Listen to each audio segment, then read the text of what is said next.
CPM দলে 2টা seat বিচাৰি পেলাই আমাক কাগজ লিখিছিলে জিতেন্দ্ৰ সিং ডাঙৰীয়া হাতত দিছিলে শিলচৰ 1 নম্বৰ 2 নম্বৰ বৰপেটা কাগজ আছে মোৰ আমি শিলচৰ দিম বুলি কৈছিলো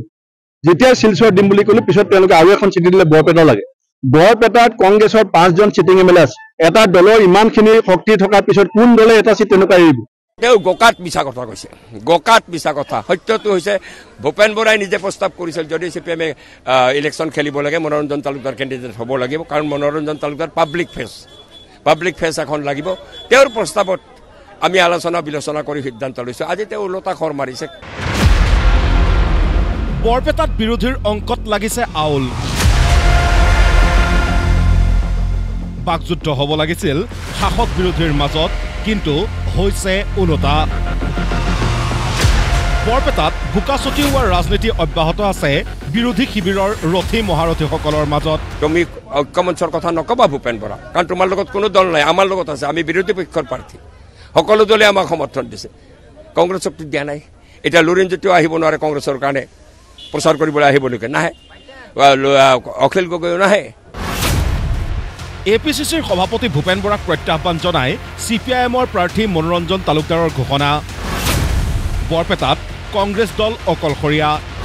AIDF দলেও আনকি নৈতিক সমৰ্থন আগবঢ়াইছে CPIMক ভূপেন বৰাই যেতিয়া ঐক্যমঞ্চৰ কথা কৈছে আমি স্পষ্টভাৱে ইয়াত তীব্ৰ বিৰোধিতা কৰিছো কাৰণ বৰপেটা লোকসভা সমষ্টিত কোনো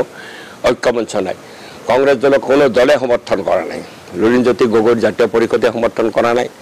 ৰাজ্যৰ দলে সমৰ্থন কৰা নাই ADF-এ নৈতিক সমৰ্থন দিছে আপোনালোকৰ ADF-ৰ নেতা আমিনুল কনিষ্ঠ তেওঁ সাংবাদিক মেল কৰি পেলাই কৈছে যে বৰপেটা লোকসভা সমষ্টিত আমি CPIMক সমৰ্থন জনাওঁ ইমানেই নহয় CPIMৰ বৰ্ষীয়ান নেতা হেমেন দাসৰ পিছত এইবাৰ আন এক বিস্ফোৰণ ঘটালে মনোৰঞ্জন তালুকদাৰে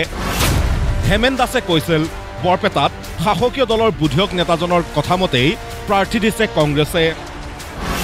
এইবাৰ শাসকীয় দলৰ বুধিয়ক নেতাজনৰ নাম ললে মনোৰঞ্জন তালুকদাৰে এই খেলাখনটো খেলিছে হিমন্ত বিশ্ব শৰ্মাই তেওঁ মোৰ বিৰুদ্ধে 13 জন প্ৰাৰ্থী উঠাইছে ইনক্লুডিং ফণী ফুকন চৌধুৰীৰ পৰা আৰম্ভ কৰি 13 জন নিৰ্দল প্ৰাৰ্থী উঠাই দিছে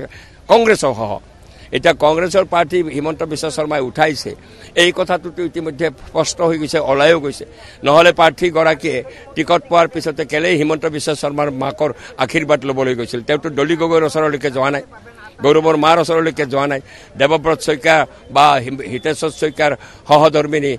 হেমপ্ৰভা শইকীয়ানীৰ ডাঙৰীয়ানীৰ ওচৰলৈকে যোৱা নাই প্ৰণাম ল'বলৈ তেওঁ প্ৰণাম ল'বলৈ গৈছে হিমন্ত বিশ্ব শৰ্মাৰ মাকৰ ওচৰলৈকে তেওঁকে পঠাই দিছে হিমন্ত বিশ্ব শৰ্মাই পঠাই দিছে কংগ্ৰেছৰ কেণ্ডিডেটটো মই ক'ব লগা হোৱা নাই জনগণে কৈছে যে কংগ্ৰেছৰ কেণ্ডিডেট আজি স্পন্সৰ্ড বাই বিজেপি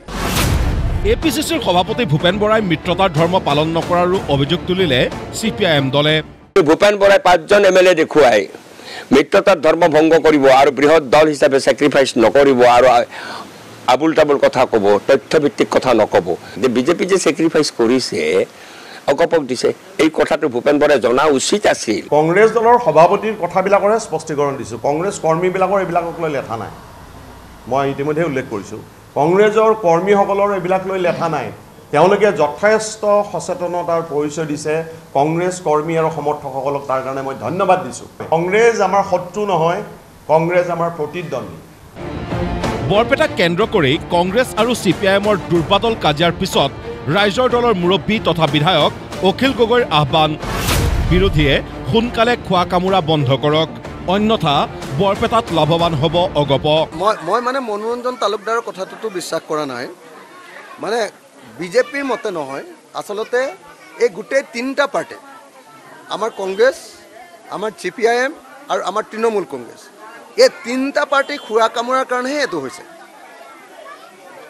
এই তিনিটা পাৰ্টি খোৱা কামোৰাৰ কাৰণে মই এতিয়াও কৈ আছোঁ তেতিয়া সদায় মই কৈ আছোঁ মানে CPIMকো কৈছোঁ আৰু তৃণমূল কংগ্ৰেছকো কৈছোঁ আৰু কংগ্ৰেছ দলকো কৈছোঁ যে কেণ্ডিডেট এজন কৰক এই সময় ৰাইজে একলগ হ'ব খুজিছে আপোনালোকে ৰাইজক কনফিউজ নকৰিব আমি বাৰম্বাৰ কৈ আহিছোঁ মইতো স্পষ্টকৈ সকিয়নি দি আহিছোঁ যে তিনিটা পাৰ্টিয়ে বহিব লাগে আৰু এজন কেণ্ডিডেট কৰিব লাগে আৰু এজন কেণ্ডিডেট কৰিলে আমি বৰপেটা সমষ্টিটো পোৱাটো খাটাং কিন্তু যদি 3জন কেণ্ডিডেট থাকে ইটোৱে সিটোক গালি পাৰি থাকি লাভ নাই 3জনৰ গাতে দুখ এই 3জন যদি কেণ্ডিডেট থাকে তেতিয়াহ'লে কিন্তু বিজেপি জিকাটো খাটাং AJP জিকাটো খাটাং